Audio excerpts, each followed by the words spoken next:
begin this Friday evening in Washington, where lawmakers must approve a new budget before the government possibly runs out of funding in mid-March.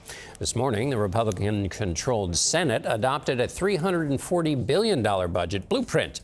And next week, the GOP-led House will advance their own proposal.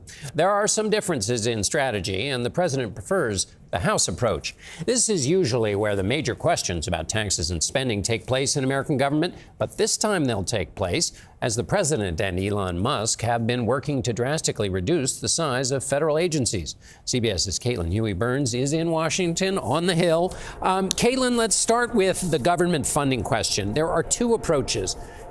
Is it possible to tell me what the difference in those two approaches are?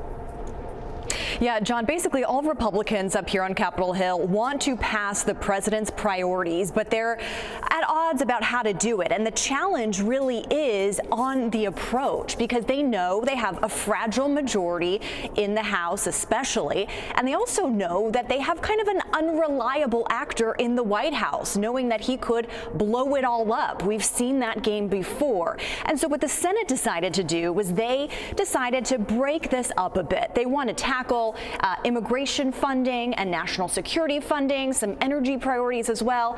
Get that done first, and then in a second bill, talk about some of these tax cuts that the president wants to make permanent. The House, however, has a whole different ballgame, John. They have a very narrow majority. You've got a handful of Republicans who don't like any government spending at all. They want to see deep cuts.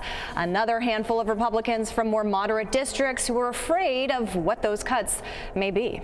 And this is brilliantly explained, and this will matter because this is really the main vehicle to get through the president's tax and spending priorities, right?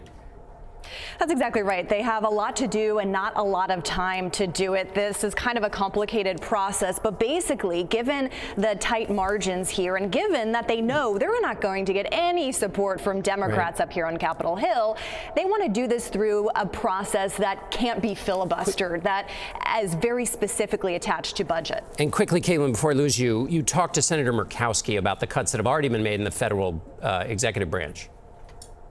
That's right, John. We're seeing this kind of clash between Republicans who want to see government shrink a bit, who are supportive of general cuts, but also don't want to see their cuts in their particular states and districts. This is a problem that has long perplexed Washington. It's really come into a clash here. Not only people like Lisa Murkowski, but other Republicans who are raising their hands, trying to tell the White House and the administration, hey, you may want to think twice about some of these cuts.